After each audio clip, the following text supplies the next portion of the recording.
Hello, everybody. Welcome to the 12th Annual UC Davis Pre-Medical and Pre-Health Professions National Conference. Next, we're going to have an optometry admissions panel with Guy Albieri from State University of New York College of Optometry, and Justin Griest, Manager Admission and Financial from the Manager Admission and Financial Aid from The Ohio State University. That was nice. Okay, and we'll begin right now. All right, very good. Thank you, and welcome everyone. Glad to have a good number of you here today. We have presented this a few times, so I see a couple that maybe have come back for that, so glad that you can be back. Guy and myself work a lot with the admission process for optometry schools. I've been around at Ohio State for a good 9 years with the admission process, and Guy? At SUNY Optometry, about 40 years managing the admissions process. So we've been around and seen a lot of applications come through. So a lot. The purpose of this session really is to give you a lot of good tips, to provide some good information for you, talk about coursework, talk a little bit about interviews, OATs, things that would be very important for you as you go through this process. So definitely we want to help answer any of those questions. We'll give you a little time at the end to ask some things from us, and we'll stick around as well if you do want to get a few things from us after we discuss all these important topics for you. So first and foremost, currently, as we sit here today, there are 21 schools and colleges of optometry across the United States, Puerto Rico. And one of the big things you're going to want to think about first is, when do I start optometry school? And if you're a student that's looking to come in pretty soon after graduating with an undergraduate degree or after college, typically you do get a bachelor's degree as you come through. Now, there are some schools and colleges in the country where a bachelor's degree is not required. So we want to talk a little bit about that and how that works. Being here in California, I know that all of the institutions in California do require a bachelor's degree, but our institutions, for example, and some others, really we're looking for at least 3 years of coursework complete. The equivalent to 90 credits. That equals 90. So completing that and the prerequisite courses, which we'll discuss here shortly. So with those two things, and of course all the other things, the OAT and all those items, you could be eligible to apply for admission and possibly get into one of our programs. Now, obviously, a lot of pluses, a lot of minuses to a student that maybe comes in without a bachelor's degree. We'll talk a little bit about that right now, but definitely those types of students that come in without one, and I know at our institution we have about 64 students in our entering class, typically only maybe about 6 or so, well above the credentials, academically speaking, shadowing exposure, things they've done to prepare themselves as an applicant. So it does happen. Now, would it be better maybe to have that bachelor's degree in hand? Maybe optometry school doesn't work out. What are you going to do then? I think that's an important thing to consider. But on the other side, 7 years out of high school and you get that Doctor of Optometry degree, maybe saves a year of tuition and a lot of money there. So there's things to consider if you're interested in going that route. Not a lot of folks in California do. As we mentioned, the institutions in this state do require the bachelor's degree. Anything you'd like to add on that, Guy? No, actually what I would like, I think, to talk about, one of the most important aspects of your application is, of course, going to be your academic record and your GPA and how well you fulfilled those prerequisite courses, but not only the prerequisite courses, but your degree requirements or major requirements as a whole in every class that you have taken. So your GPA is extremely, extremely important in this process, and it's probably one of the best predictors of academic success in optometry school. That's why we really look at GPA very carefully when we are selecting you. If you're a freshman, if you're a sophomore, I would encourage you to look very closely, manage your GPA very, very well, because in the end, at the end of the process, that's going to make a huge impact in how competitive you are as an applicant. And when we look at GPA, you know, we look at, we don't expect you only to have A's. We know this once in a while, you may not perform as well as you would have liked in certain classes. There are certain classes that are much harder than others.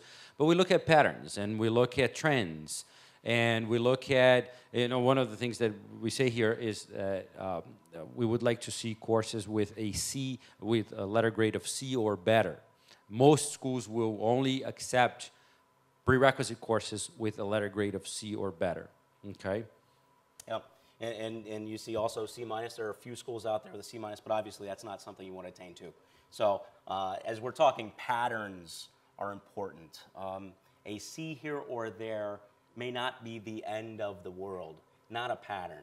But if we're continuing to see those C's, lower grades, it might be, we might see that as an issue as we're looking at predictors of success for our students as they're coming through. So keep that in mind.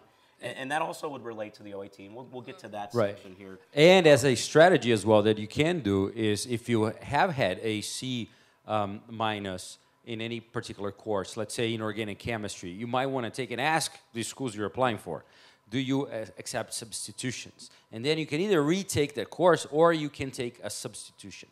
So for example, at SUNY Optometry, we do not accept C minuses. And let's say you got a C minus in organic chemistry. What you can do is you can take a biochem course and do really well. But that's key to the process. You have to really do well in that possible substitution there to prove that that was just one accident in your academic career, okay? A lot of the, when we talk about patterns as well, what you have to be very careful with is withdrawing from classes. So when you are, in the beginning of the term, when you are choosing your courses, choose it very carefully so that you don't have to, in the middle of the semester, withdraw, because that does not look good in your application. When we start to see patterns of C's, patterns of D's, patterns of withdrawals, you start to become a less competitive applicant, and you don't want to be in that position. Now, as you're planning, these are just kind of a listing of some of the majors that we see in our programs across the country. I think the majority of folks at this conference and those listening at home or on the internet really probably are in some sort of science-related major. But we do have folks that maybe were looking at some other options, and maybe it was their passion, music, and they really just want to do that as a degree and get that satisfaction. We have a good number of music majors that went that route in our program. Now, will it take a little longer to complete those prerequisite courses? Yes. So students that want to make that commitment to do that, it's kind of up to you. Your major, in many ways, to us, doesn't matter as much. It's really all about getting those prerequisite courses in, doing them well, and having that portfolio of experience. For example, we have a student in our fourth year class president. He was a pilot, okay? So he was out there doing that for his career for many years, and then decided I guess he was staring at things so much that he wanted to become an optometrist. So things change. We have a wide diversity of students in our programs, and that includes their undergraduate backgrounds, their majors, things that they're looking at. But I will tell you, the most common majors that we see are always biology and chemistry, or something very related to that. And I think those that are thinking professional school when they start their undergraduate studies, you kind of think that route and go towards that goal. So there's things to think about as you look at those majors. How many of you are not pursuing a major in biology or chemistry? What are your majors? Public health? Okay. Environmental science? Okay. Biochem? Okay. So what you do is, if you don't have a mainstream, a biology major or something, use that to your advantage and use that to differentiate yourself from everyone else. Everyone else is coming with a chemistry or biology degree, and there you are, public health major. You are different. Know how to talk about that. Know how to talk about how that is going to add value to my institution, okay? Mm-hmm. Yeah, and public health is great. Yeah, we really love that in optometry. Getting the word out about eye exams and things of that nature and whatnot. So great. Those are all good options, majors that everyone's chosen and looked at. So with that, in your major are the courses. And these become pretty important to us. Now every school and college in the country maybe has a little bit of a different course content that they require, course requirements. Some require more than others, some less. So that makes it a little bit difficult to decide what classes do I actually need because one school requires this, another school requires another course. So keep that in mind as you're doing your research, especially those underclassmen, and you're putting your plan together for what classes you need before you graduate. So the way we put this on the screen here, maybe some schools are on the quarter system, some are on the semester system academically. So we kind of put course numbers, how many classes you need in these areas. Some websites might actually put course hours that you need. So it's kind of hard sometimes to figure out, what do I need to have? Your advising offices are going to be very helpful at your schools to help you through that process. Our colleges and universities definitely can help you through that if you're unsure, if you have the right courses. So do use all of us as resources if you're just not sure on that process. But in the end, it comes down to course content, okay? What is in that course that I learned that's going to make me just like everybody else that took those courses around the country? Content. And when you start optometry school, we expect you to be at this level with the courses that you took so that we can start our curriculum then and take off to the next level. And that's why we have prerequisite courses. It's for that important reason that you come in with a given level of knowledge so we can take you off to the next place. So as we go through this, there's a couple sheets here. So these aren't all of the course requirements. Most folks with bachelor's degrees are going to accomplish a lot of these that are not science-based, like the English requirement, maybe 1 or maybe 2 English courses at some schools and colleges around the country.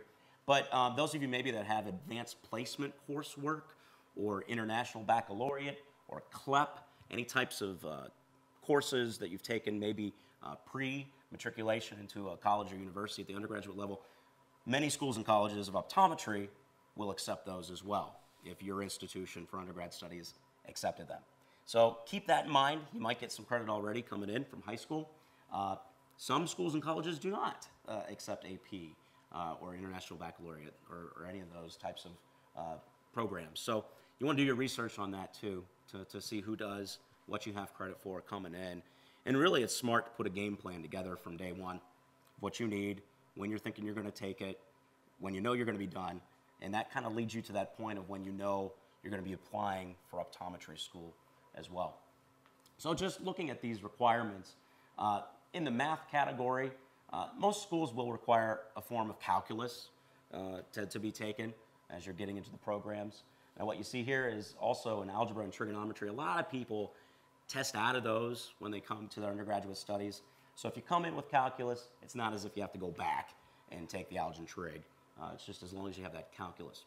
Some schools and colleges also require statistics as a course to be taken. So keep that in mind in the math category. I know we don't have it written down there, but that's another one that some schools do require.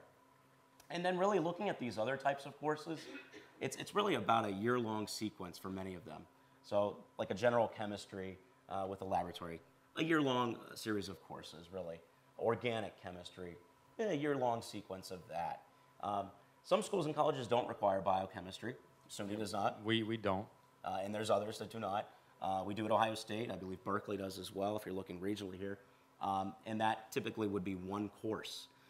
If your school, I know many schools are represented, if your school or college has a biochemistry 1 and a biochemistry 2, it's quite possible that both might be required based on that content in that course series. So if that's the case, check with us. We can make sure that you've got everything you need in that regard. Here are some of the others. Physics, a year-long sequence of that with a laboratory.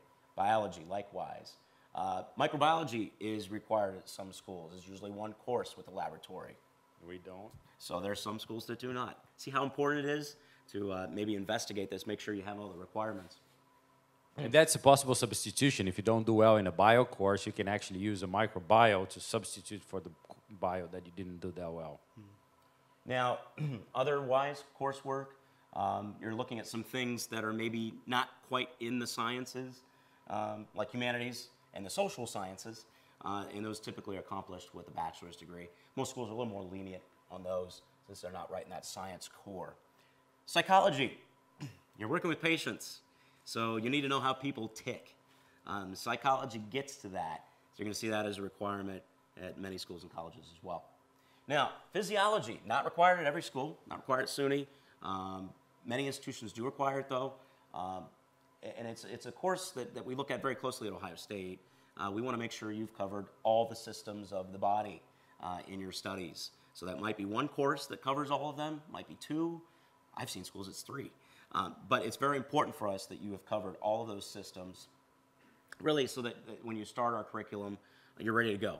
You have an understanding of them, and you can go to that next level with that coursework. So many times we actually require our students to send in a syllabus of that so we can get a good view of what you've taken in the coursework content. Anything to add with the courses? Okay, very good. So that's the courses. And we can talk more to you one-on-one if you have some questions on that. Great email topic for those of you at home. Definitely happy to help with the courses. Now here's a fun one. The next topic we're going to discuss, the optometry admission test, okay? So, you know, any of you have taken the OET already? Yeah. Nobody No? yet? All Okay. right, good. You hear the MCAT, you hear the OET, the PCAT, the DAT. You took probably the SAT or the ACT. Tests are going to be with you your entire life. So this is kind of the one that we're looking at for optometry schools to put you kind of on a level playing field with everybody across the country. Now, tests aren't going to go away. You're going to see them in optometry school. The National Board of Examiners of Optometry is a three-pronged test you'll take while you're a student in optometry school. Everybody takes it, and everybody takes the same test. The other pieces, when you go into continuing education, when you're in your career, you'll be taking tests and being licensed as time goes by. So tests, yeah, you're not done with those quite yet. You'll see them quite often. And you know, this is, again, when you look at the predictors of success, the first 2 years of optometry school, that's when you're going to be taking your didactic courses. The GPA and the OAT are probably the two best predictors of success. Mm-hmm. When you come into the clinical setting, there are different predictors, different variables that come into play. But definitely when you are sitting down in a chair in a room like this, learning from your professors, those are the two best predictors. And we want to make sure you do well in them. There are some strategies that you can use to do really well. It is a standardized test. And what is the number one rule for doing well in standardized tests? Mm-hmm. Study for the test.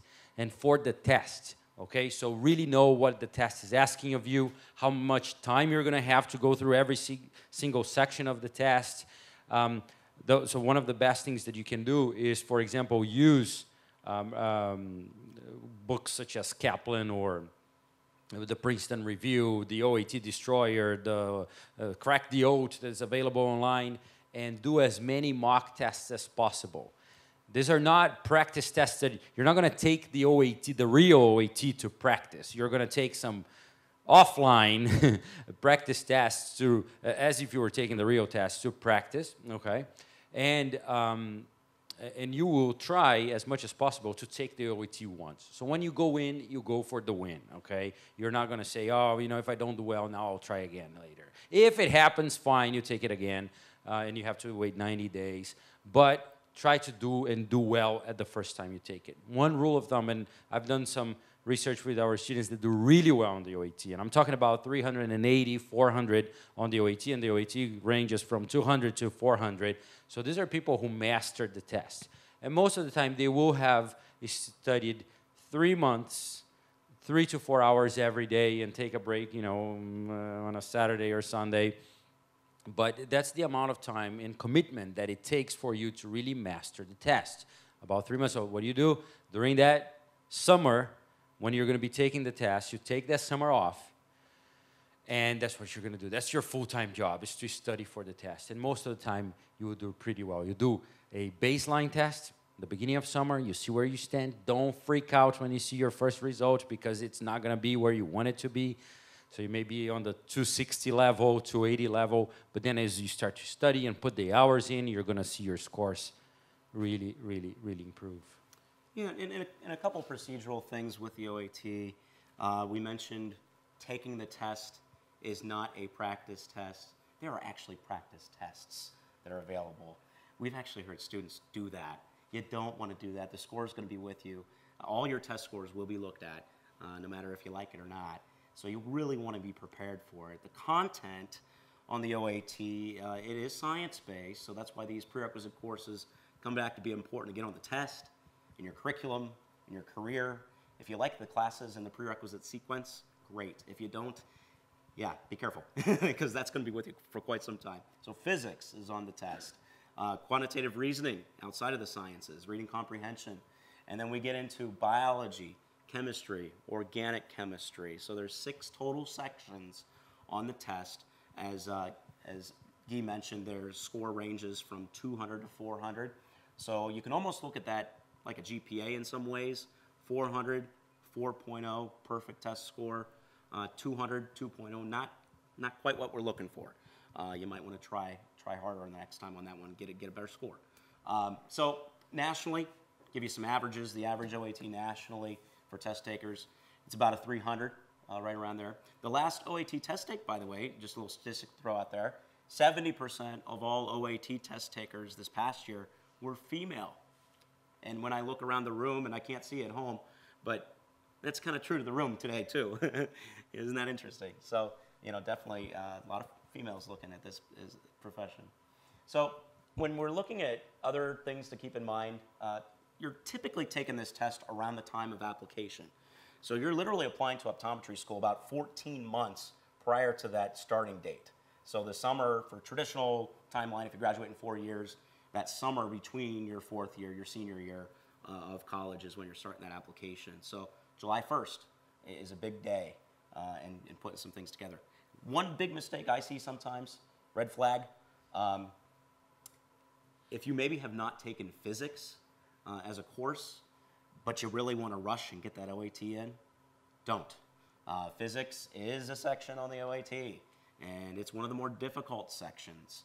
And I've seen students that maybe have physics as a course they're still yet to take their 4th year. By the way, you don't have to have all prerequisite courses complete when you apply, so that's why I'm mentioning this.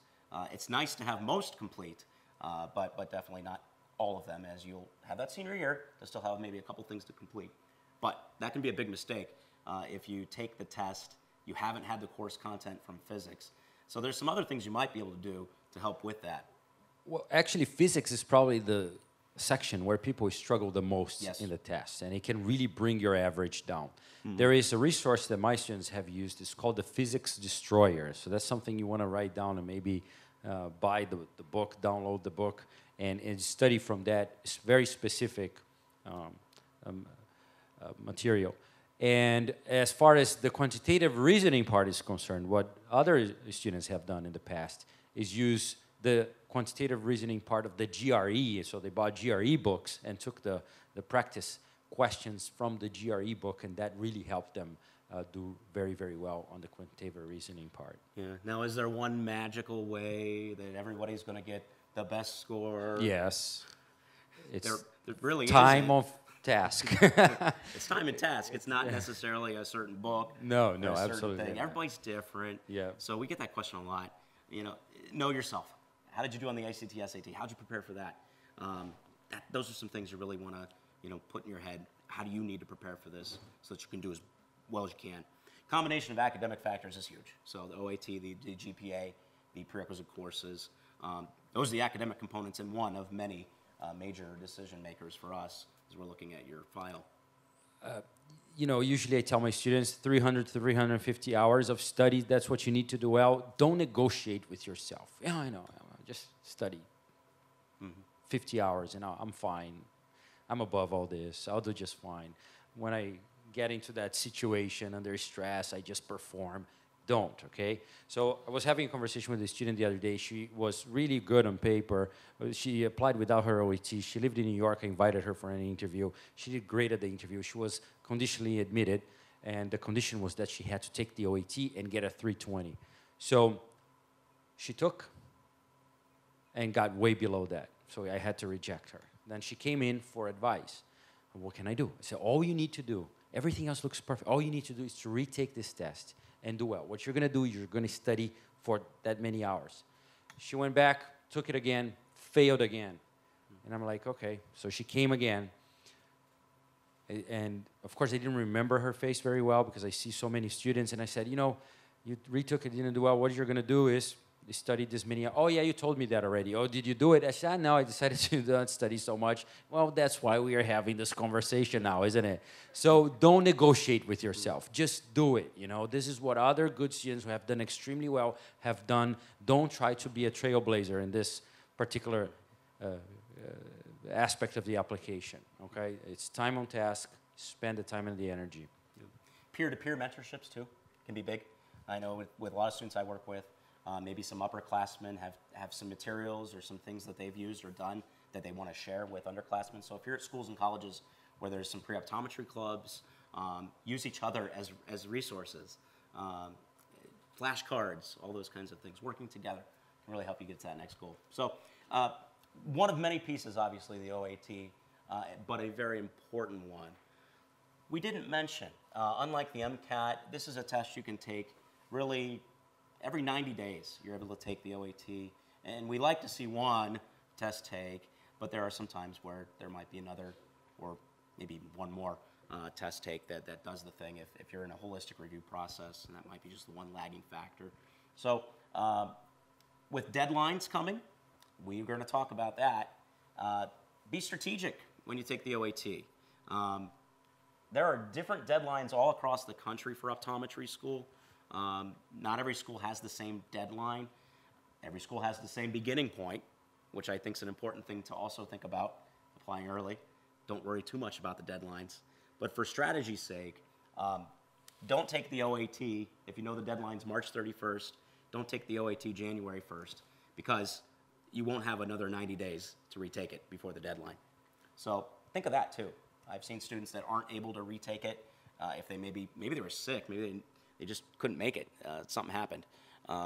There's no chance to retake then. So give yourself at least that 90 days as a possibility if you know that might be the case. You might have to retake.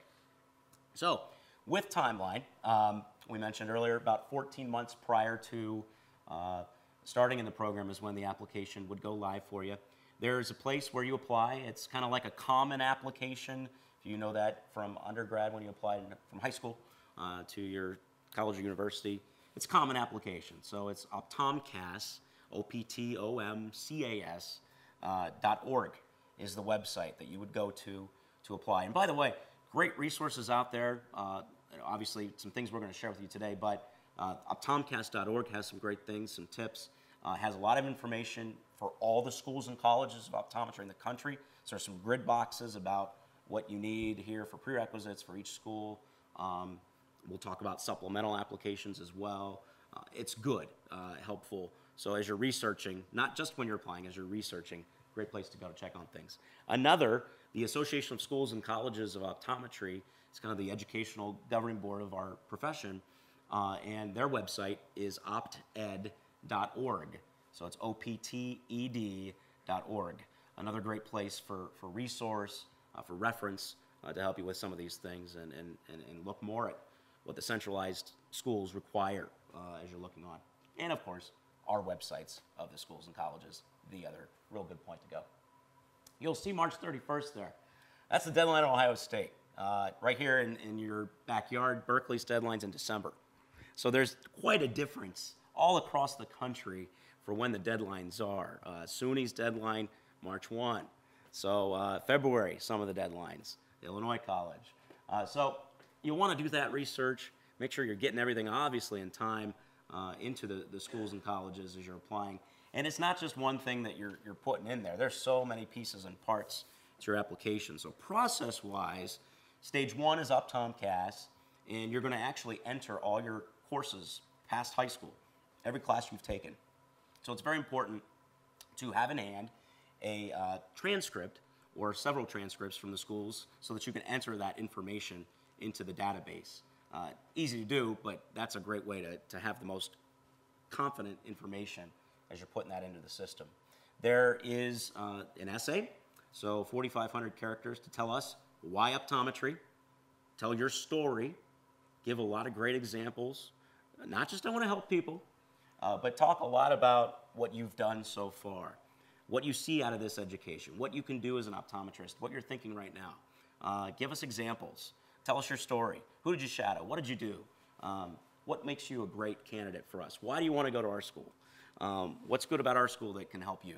So those are some things to think about when you're thinking about the essay and the why optometry.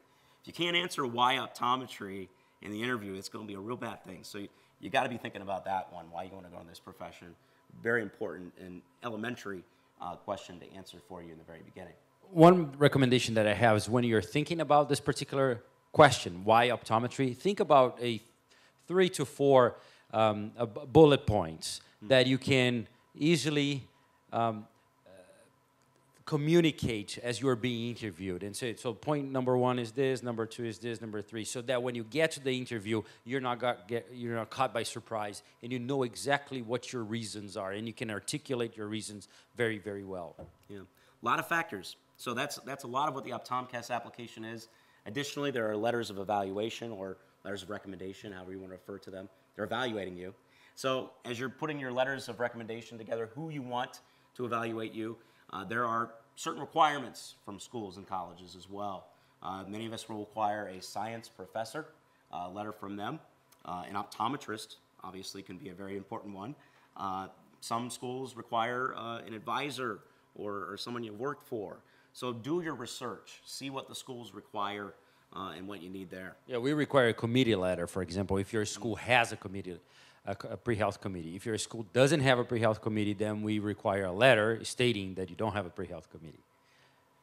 And if the committee letter cannot recommend you because of any particular reason, then we need a letter from the committee head also telling us why they cannot write a letter on your behalf. So they're different from school to school.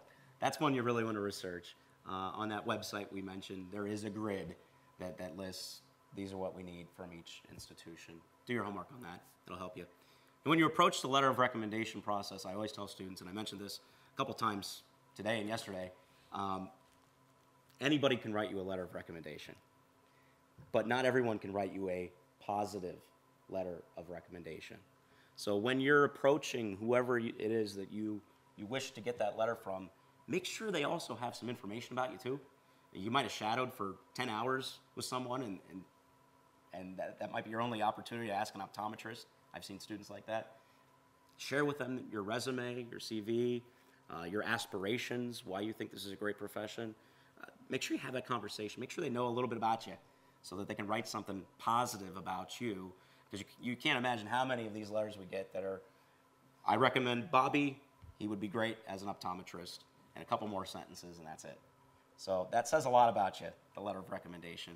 So do your due diligence on that as you're putting it together. Now, some schools require a supplemental application, so that's a little more school specific. So throughout the process, there'll be emails. We'll email you and let you know kind of what you need as time goes by. So that's another thing that might come along. But those are most of the factors that we actually physically review during the process. So I have one thing to add Please. about what we review in the process. So you, as before, I used to open your application. Now everything is electronic. So the first thing, 2 things I'm going to look at is your GPA and your OET. Right there, I'm going to place you on a mental curve that I have in my mind where you stand compared to the rest of the applicant pool.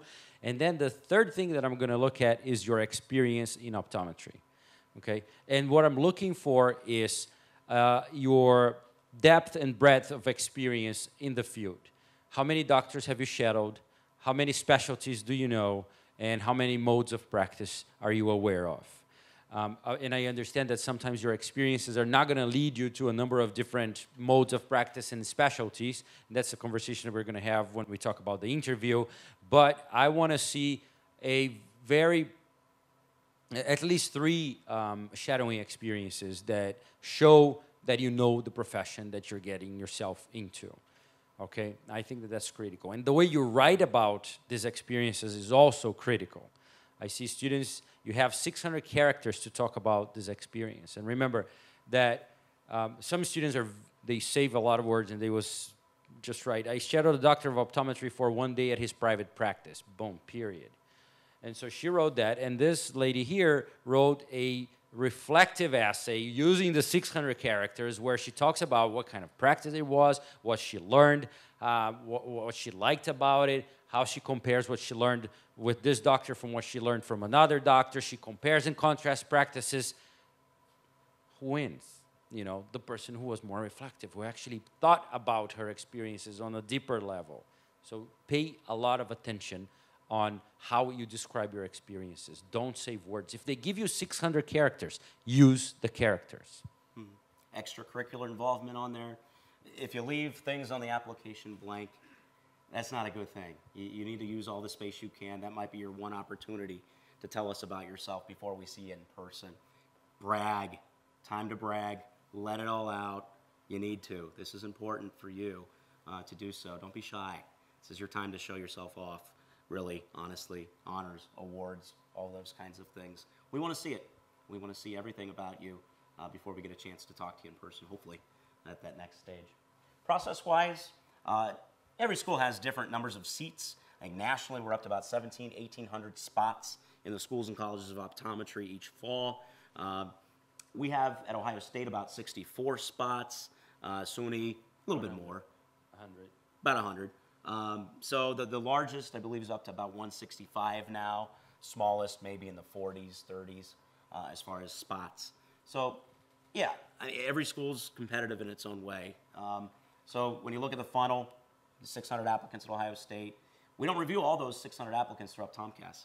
You got to get that supplemental application in before we review things. So, again, what is a full, complete application? Keep that in mind, too. So maybe 400 of those. And then we interview. We interview about 150 students during the year. We would admit maybe about 90, 100 of those, have a class of about 64. So it's a process to get to that final stage for sure, and everything that we're looking at. And these are some of the factors. We've mentioned some of these as we've gone along, obviously the academic piece, but alongside that is the optometric exposure. The didactic courses like this in a classroom setting are one thing, but the other thing is the clinic and being able to work with patients and knowing what that's like. Internships, those kinds of things, learning about the professions, getting your foot in the door. Not only are they important for admission, they're important for mentorships that you might receive from those folks. These might create lifelong partnerships. The person you shadow might end up retiring during your time in optometry school and think about you right away. Oh, that young gun came in here. They were sharp as a nugget, and they want to take over my practice, hopefully. That happens a lot. So it can happen in that regard. Letters of recommendation. Someone that they know. This is a small community in optometry. Latest stats show maybe 35,000 or so practicing in the country. Somebody knows somebody in optometry. So if you get a real good impression out there with your shadowing exposure, that's going to be sky's the limit for you. So these are a lot of the different things that we're looking for additionally. And also, I want to talk a little bit about the interview process, Guy, if you want to start with that. During the interview, pretty much what we are assessing is, are you a good fit for this institution? Are you a good fit for this profession? Are you worth of this patch that you're going to be wearing on your arm? So what we are trying to assess is, first of all, are you going to be a good student? And that would look at your GPA and OAT and all that good stuff. But are you going to be a good doctor? And that's when we start to assess your communication skills, your maturity levels. And that's huge. And I have no clue how to increase your maturity level. But that's something that you have to be thinking to yourself, asking yourself every day, how do I increase am I mature enough? How do I increase it? What does it mean? Because it makes a huge difference. We want students who are not only good students, but are going to be good clinicians. And that's when the interview comes into place. In the interview, there are many different types of interview, but you have to, first of all, because we don't have too much time, you have to try to anticipate as much as possible the questions that are going to be asked of you. Okay, so go online and see there are stock questions out there that you're probably going to be asked. Why are you choosing this profession? What have you done to explore the profession? Tell me more about your leadership skills and things like that. And you have to have good answers for them. You have to show that you're prepared. And again, start being reflective about your experiences and developing that format in which you have at least 2 to 3 to 4 things to say, no more than that because there's a limit of time for each of these particular questions that you're anticipating that is going to be asked of you. Also, there are questions that are not stock questions, that are questions that may be asked based on your individual experiences. So if you didn't do well in particular courses, you didn't do well in organic chemistry, they may ask you what happened. Or you didn't do well in a particular section of the OAT, they may ask you what happened. And be prepared to answer in a positive way, in a way that informs, but never, ever take it as an attack, okay, on you. So often I find students who, oh my goodness, look at me, I did so well in every section of the OAT. I didn't do well in one section, and that's physics. Why are they focusing on that one section? And in the end, that derails the conversation, okay? So anticipate what's going to be asked of you and make sure you develop well thought out questions to those particular answers to those particular questions. Yeah, the interview is not also, it's not just for the school and college, it's for you. You need to come in there and get all your questions answered to make the right decision about where you're going to spend the next 4 years of your life. So make sure you leave there with all the questions you have answered. In many ways, you're interviewing us as well to find out if that's a good fit for you, that school. So pick the brains of everyone you come into encounter with, from the front desk person as you walk in, to the students, of course, to the faculty, the staff. Make sure you get all your questions answered. And if there's any follow-up after that, obviously your brain's whirling that day. We know you're going to have a lot of questions afterwards. Financial aid, you name it. Definitely make sure that you get all those questions answered before you make that final decision. Very important. All right, I think we're close to time. We probably have a couple questions maybe that you might have out there. I think we have time for maybe a couple. Was that on? I'm a community college counselor, and so I'm here representing the community college students. What is the take on either students getting a bachelor's degree, either in the sciences or in the non-sciences, coming back to the community colleges and taking prereqs again, or those students who were non-science coming back doing prerequisites at the community colleges? Yeah, I think we do have a lot of students that go that route, especially folks that maybe aren't looking at this as a possibility right away, that didn't know they needed some of the prerequisites. A lot of times we find folks that maybe consult with us and go to their local community college, take some of those courses that year prior to entering. So it's definitely a common phenomenon that we see more and more, I think, as time has gone by. So as long as you're doing well in those, I think that can be an important segment of what we're looking at. Anything to add to that, Guy? And I think you mentioned it during our last seminar. Some faculty members may be a little bit more old school and be a little bit more resistant on the idea of students taking credits at community college. The only thing that I ask of students is to have a good reason as why they chose that route. And if they have a good reason, you know, it was close to my home, I needed to save money, and this and that, it was a good college, then who am I to say, you know, you shouldn't have done that. You should have gone to a four-year institution. So if you can communicate well why you made the choices you made in anything you choose to do in life, then it's fine. It's not a problem at all. And that's the kind of conversation you should have with the faculty that may point it out. Also, why did you take most of your credits at a community college? Know the answer. And talk about it from a position of strength, not a position of you explaining yourself, but letting them know what the circumstances were and why you did what you did. Also, another thing that is very common in California is that students are going to community colleges because the UCs, etc., are full, right? So they have to go to community college. So mention that as well. They might not even know that, you know, sitting there in New York somewhere, they might not know that. So inform them of what the reality is. And very good. Yeah.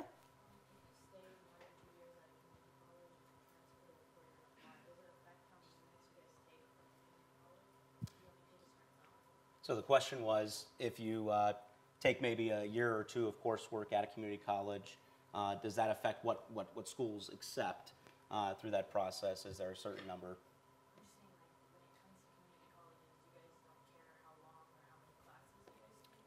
When it comes to community college, you don't care how long or how long that process is. Good question. I would say it might vary from school to school in the decisions that are made and what the requirements are of them. But I would say for my institution, and I think you can probably say the same for yours, as long as you're doing well in those courses, if you're going towards a bachelor's degree, we would probably want to see a bachelor's degree in that the circumstance.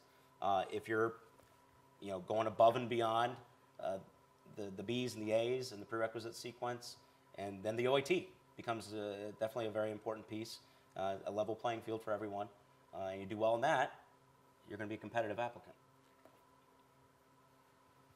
And if you have done well, that's exactly what he's saying. If you have done well, if you have studied, and the course challenged you and taught you what you needed to know, you're probably going to do well on the OET. And if it doesn't show on the OET, then you need to rethink your strategy. Okay. Yes. One more question here. I have a really large sum of college credits from high school, probably like around 40 semester credits. Will that be taken into account when I apply to optometry school? They were, for the most part, good, but there was a lot of W's, and that's before I was officially a college student. They will be looked at because they are college-level coursework, so they would be a part of your academic record that we would look at. They would be factored into an overall cumulative GPA. So we would see that. I will also say, you might have seen in one of these recent slides, grade trends. And obviously if those were courses much earlier in your experience and they haven't too negatively affected your overall GPA, whatever you're doing additionally to compensate that can be important. But W's do come up from time to time as a concern. I would say you need to explain those courses so that someone doesn't infer or think that, oh boy, there's a bunch of W's. Explain why, explain what happened. Explain it was in high school. You've continued to mature and grow after that period of time. So again, we can only deduct what we can deduct based off of what we see. If you don't elaborate upon that, we might infer something else. So it's best to explain your situations and all of those. And a good place to do that, it may be the essay, maybe. Some schools, it would probably be the supplemental application. I know we have a question that actually literally asks if there is a reason for any academic difficulty. What did you do? What happened? And can you explain that to us? We have that as well. So yeah. It's pretty common. It is. So make sure you elaborate upon it. All right. Well, I think we are done with time at this point. So thanks all. Thank you very much, everyone. Good luck to you all. Yes.